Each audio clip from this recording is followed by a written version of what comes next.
আসসালামু আলাইকুম। ছাদে গাছের গোড়া পরিষ্কার করা হইতেছে। সার ব্যবহার করবো তো, জৈব সার। গাছগুলি অনেক জঙ্গল হয়ে গেছে, সবগুলি গাছের গোড়া পরিষ্কারের কাজ চলতেছে।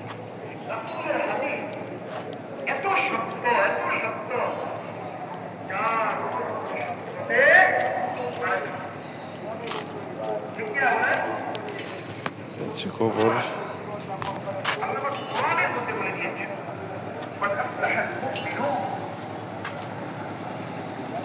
অবশ্যই মুমিনরা কি কত জঙ্গল ময়লা। অবশ্যই আল্লাহ পাক এখানে তাকে দিয়েছে।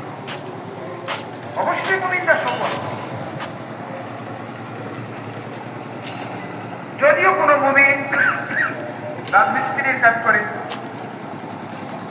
যদিও কোনো মুমিন ইলেকট্রিশিয়ান, যদিও কোনো মুমিন কৃষি কাজ করে, যদিও কোনো মুমিন রিক্সা চালায়, যদিও কোনো মুমিন শাক বিক্রি করে, কিন্তু দুনিয়ার সবচেয়ে ধনাত্মক মুসলিম থেকে এই মুমিনের দাম আল্লাহর কাছে সবচেয়ে থেকে বেশি।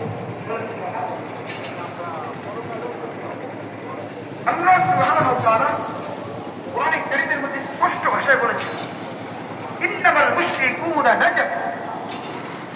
এটি কোরআনের কথা না? ইন্নামাল মুশরিকুনা নাজাস। দুনিয়াতে যত মুশরিক আছে সব নাপাক। কালকে আমি 7 নম্বর সেক্টরের উত্তরাতে এক লোক মাতৃবের করে কথা বলছে, যে কোনো এক টিচারে আমাকে না আমাকে